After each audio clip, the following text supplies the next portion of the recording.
Would you be getting on at 10 to 11? Probably not, Jane, but that doesn't mean he's not going to win. I didn't want to back Grange Clare West either. He bolted in. Okay, well, for the final time this Christmas festival, Richard, it's up to you. Yes, the flag has just dropped. We're racing for the timeless Sash windows. Irish ABF Novice Handicap hurdle 2.5 miles ahead of them. Yeats Star is the first to go on, and it is very much steady as they go down towards flight number 1. Champagne Admiral is close in second, and then Waterford Whispers, Petit King, Mount Sinai is on the inside. Linden Arden is racing widest of all on the outside of Western Foal. Quarry Rocco is just behind them.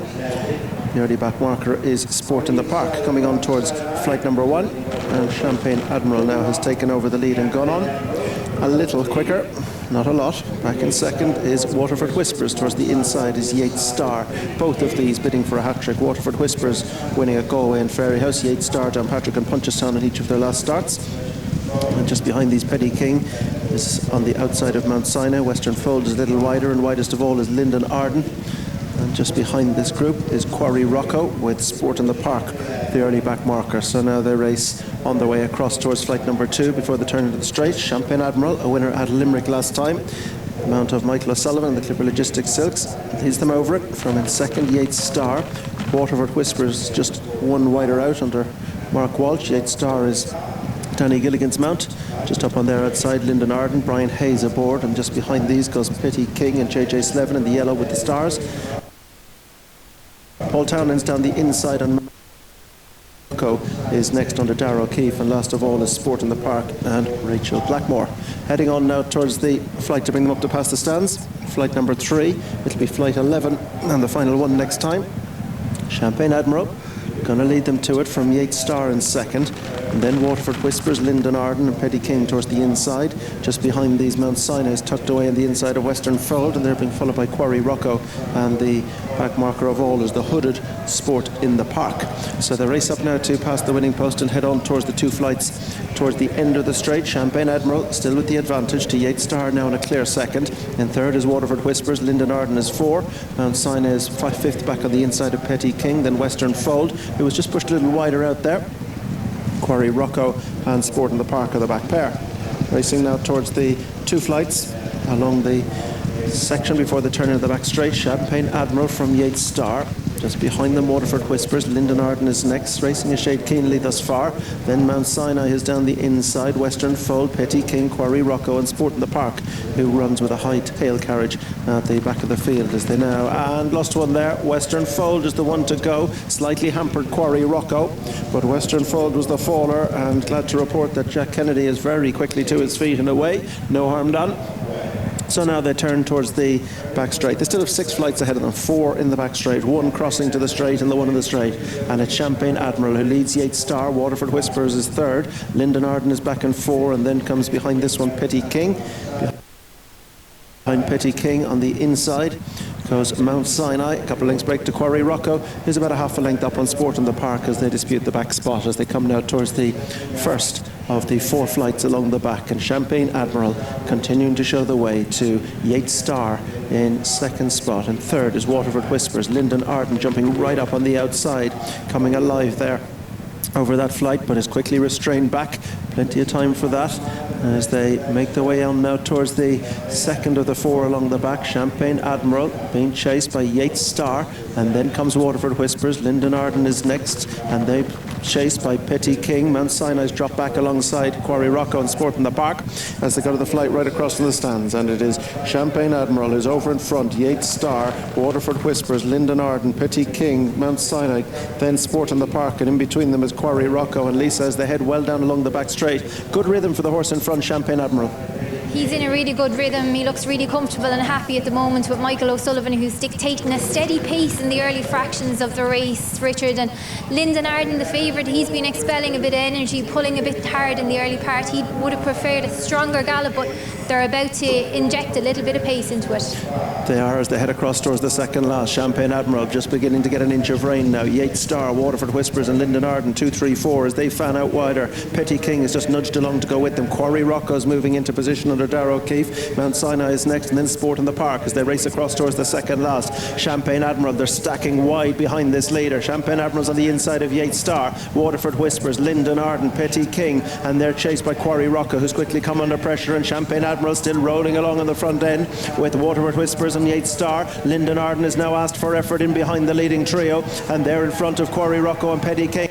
Waterford Whispers now on the outside of Champagne Admiral, who hasn't given up the lead just yet. Yeats Star is boxing away between them, but Champagne Admiral finding generously in front for now. Waterford Whispers is second, then Yeats Star is trying to battle away. They're away from Quarry Rocco. Champagne Admiral to the last is over from Waterford Whispers in second. Back in third is Yeats Star, and Champagne Admiral has made all and is bidding to hang on for the important final 100, and up towards the line Champagne Admiral for Michael O'Sullivan and Pat Fahy. Pick it up by a couple of lengths to Waterford Whispers in second. Back in third is Yeats Star, and they're chased in four. Quarry Rocco next up to Petty King, and then Lyndon Arden in front of Sport in the Park and Mount Sinai. But it goes to number 9 on your card, which is Champagne Admiral, the son of Mount Nelson out of a Mutaram mare, was bred by Patrick Brady in the colours of Clipper Logistics. And this one has a purchase from Jerry Hogan from Knockenglass Stables for 100,000, having fallen in a bull to point. He's foot perfect there. To say, take a bow, Michael O'Sullivan. Barry, he bossed that race. He did, dictated lovely pace all the way. We were going steady, which suited him fine. He quickened when he quickened. Jumping, hit and miss a little at times, but beautifully timed right. You see him, he's dictated, he's quickening now from the front, but had gone steady early, so he'd saved lots. The favourite had been very keen and dropped away. Waterford Whispers comes with every chance, but in fairness to Lisa, the winner kept finding. Yeah, and look, it paid to be at the front end. Michael O'Sullivan has given this an absolute peach. I was in Limerick when he won his maiden, around the inside track over 2 mile. He's a big horse. You can see he really appreciated a better galloping track, stepping back up in trip as well. And it's fantastic for Pat Fahy to have a Christmas winner here, but it's given a peach by Michael O'Sullivan, Ruby. Oh, he most certainly was. And the inside track in Leopardstown, the closer you get to that inside rail, the more it pays to be on the pace. And he just saved plenty, and he was always able to repel the challengers. First run off the bend, 2.5 furlongs turned into a dash, and he was able to dash quickest, and Michael O'Sullivan has joined Katie. Well done, Michael. He was good in an opportunity the last day. You didn't ride him, obviously, but he's a horse you know well. Yeah, I rode him his first 2 starts over hurdles. Thanks very much to Pat Fahy and Clipper for keeping me on him. It's great. I missed out on the last day, but he was very good today. We were thinking about dropping him in and getting him to relax, because he can be quite free. But look, that's why you're riding for good people. Pat Fahy and Joe Foley, they had no problem letting me do my own thing. And my only worry was that there'd be no pace. And jumped off down the start, and I got it all my own way out in front, and he was very good. So was the plan to drop in? And when you got down there, you kind of figured there was no one going to go on, and you changed tactics? Yeah, that was the plan, just to get him settled. And just looking around the start, there was no one going to make it. So didn't want to turn it into a sprint either. And he's very good to jump, and he got it all his own way out the front, so it was brilliant. It's nice when you're riding for people like that, though. When you get down, you can say, this isn't going to work out for me, and you can just change your tactics like that. And you set it up lovely in front, because you didn't go mad. You were nearly after galloping to the second fence past the stands to pull up. You were able to stack them up in behind lovely. But he gallops along a little bit awkwardly, doesn't he, with his head carriage a little bit? Yeah, he's still learning, and I thought he was very good. Look, I've missed the last. I'd say if I winged that, I'd have won even more impressively. But he's a lovely horse for the future. I'm delighted for Pat to have a nice horse, because he's a lovely man. He's been very good to me, so delighted for him. Oh, Pat Fahy's an absolute gent. You had a great Christmas. Marine National was obviously the highlight. Yeah, he was the standout all week. Obviously a lot of pressure involved. His first run over fences, so for that to go so well, topped the week off. It's great. And you had a fantastic season. Yeah, things are going well. Obviously my first season without a claim, and that's my 20th winner now, and getting plenty of support from good owners and trainers, so I'm delighted. Long way at last. Thanks very much, Katie. Happy New Year, Michael. Cheers, you too. Here with Pat Fahy, Peter O'Hare as well, congratulating PA Fahy, and of course Joe Foley with Clipper Logistics. First of all, Pat Fahy, many congratulations. That was a great bit of placing and a great ride by Michael. An unbelievable ride by Michael. I was thinking about, we drop him in, we get him to switch off, we do this, that, and Michael just said he wasn't happy that maybe if there was no pace he'd make up his own mind. So Joe said, look, you're the rider, do what you think is best, and we see the result we got. You and I chatted in Fairyhouse. This horse was second to Untubber, then won his maiden hurdle at Limerick, and we were chatting about his mark of 115. It was nice. We were happy with that mark as well, but the handicapper is rarely wrong, as we know, and in fairness, maybe he did give it a little bit of a chance, but we have a good horse. Absolutely. And this man, Joe Foley, he's with Clipper Logistics, like of Castlegrace Paddy, Morning Assembly. When this man gets the ammunition, he knows where to strike the bullseye, doesn't he? He does. Pat's my neighbour at home and delighted to give him another winner here at Leopardstown. Castlegrace Paddy, Morning Assembly, Dunvegan. Now this horse and a filly called True Test Me. So Pat's been brilliant with us. He's never missed, and he's one of the. He doesn't have an awful lot of horses, but he hits the button with us every time. Fair play to him. Well, I have to ask you before I leave you go, Clipper Logistics, what's the classic horse for next year? Well, Fallen Angel obviously for the guineas, but we've a couple of nice colts as well. Night Raider's a colt that bolted in there recently. He could be really, really exciting. So exciting trio to look forward to next year. But more importantly, this one's more important today. Absolutely. From Joe Foley, from Pat Fahy and from Brian Gleeson, happy, healthy New Year. Thanks, Brian. Many congratulations. Well done. Well done to Connections to Champagne Admiral. We're used to seeing those colours on the flat, maybe winning here Irish Champions Weekend in the Boomerang or the Dullingham Park as it's now known.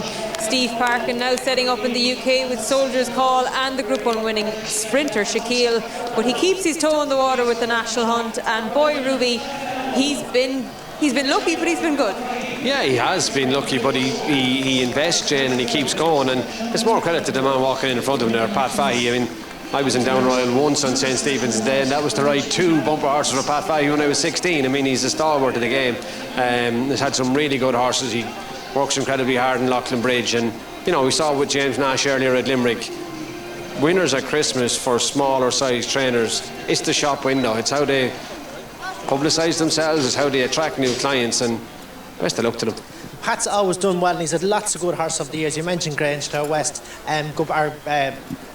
skipped his name now. Morning Assembly. Morning Assembly. New off back in the day when we were Castlegrace Paddy, something I think of. But Michael came out with the idea, let's make the run instead of dropping in. Both Joe and Pat agreed, no interference, do what you think is best. Just to have that openness and have that, you know, to go and ride the horse how you feel best. And it paid so well. He's an absolute gentleman, and all the look he gets, he absolutely deserves. This is the closing stages once again. Michael O'Sullivan from the front. They queued up behind Ruby, but nobody got past. No, they didn't, but look,